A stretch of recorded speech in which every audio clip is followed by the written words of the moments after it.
Peace be upon you. I am Ibrahim, the elected president of Africa, and today I want to deliver a message to every corner of the world. O people of Pakistan, you should be ashamed. Your leader Imran Khan, who is not just the leader of Pakistan, but of the entire Muslim Ummah, is in jail today. Are you sitting silently? Do you not have any pride? Have you forgotten that he fought for you, that he went to jail for you? We in Africa respect him, consider him our brother, and awaken. I will raise my voice at the United Nations. I will tell the world that Imran Khan is not just an asset of Pakistan, but of the entire Ummah. If the people of Pakistan do not awaken, listen, the people of Africa will awaken and will free their brother from this imprisonment. Free Imran Khan. This is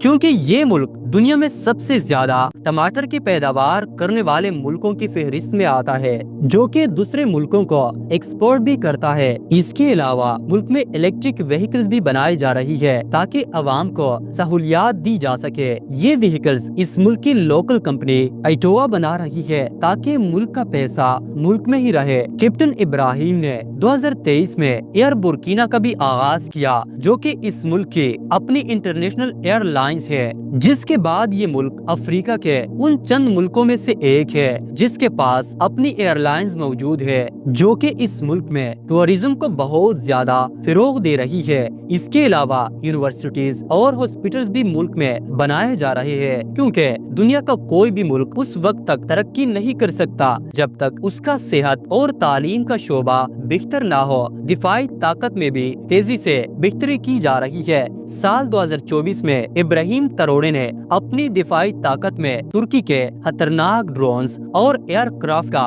اضافہ بھی کیا۔ اس ملک میں سب سے بڑا مسئلہ پانی کی قلت ہے، جس پر سرکاری سطح پر ملک کے ہر کونے میں ٹیوب ویل اور پانی کے پلانٹ لگائے جا رہے ہیں۔ یہ سب کم ابراہیم تروڑے کی مخلصی اور دیانتداری کو ظاہر کرتے ہیں۔ ملک میں نئے روڈز کے جال بچھائے جا رہے ہیں اور سولر پاور پروجیکٹس بھی شروع کیے جا رہے ہیں، جس سے ملک میں بجلی کی پیداوار میں اضافہ کیا جائے۔ ان سب ترقیاتی کاموں کو دیکھتے ہوئے لگ رہا ہے کہ آنے والے کچھ مہینوں یا سالوں میں اس ملک کی تقدیر بدلنے والی ہے۔ ابراہیم تروڑے کا چند روز قبل کیے جانے والا روس کا دورہ کافی تنقید کی زد میں ہے۔ کچھ ملکوں کی جانب سے کہا جا رہا ہے کہ برکینا فاسو اور ابراہیم تروڑے کی مدد روس اور صدر پیوٹن کر رہے ہیں۔ آپ کا کیا خیال ہے؟ کومنٹ سیکشن میں ضرور بتائیے گا۔ اس ملک کی جی ڈی پی $222 بلین ہے، جبکہ یہاں کے لوگوں کی سالانہ آمدنی فی الحال صرف $4,300 ہے۔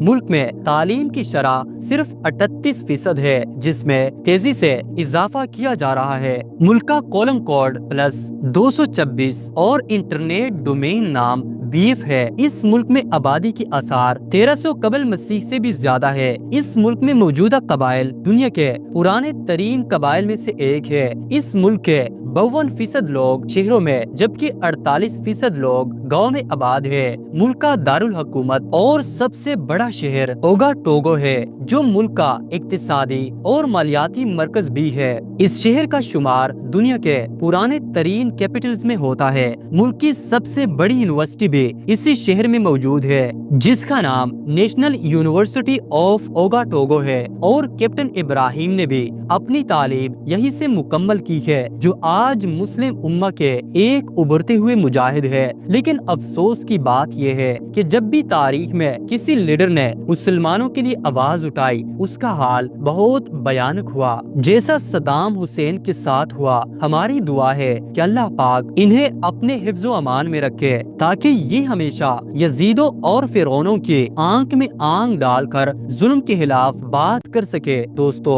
برکینا فاسو کے بارے میں یہ معلومات آپ کو کیسے لگی؟ ہمیں کومنٹ سیکشن میں ضرور بتائیے گا۔ ویڈیو اچھی لگی ہو تو ویڈیو کو لائک اور چینل کو سبسکرائب کر دے، تاکہ ہماری آنے والی ہر نئی ویڈیو آپ تک پہنچتی رہے۔ تب تک اپنا اور اپنے اس چینل کا خیال رکھیے گا۔ اللہ حافظ۔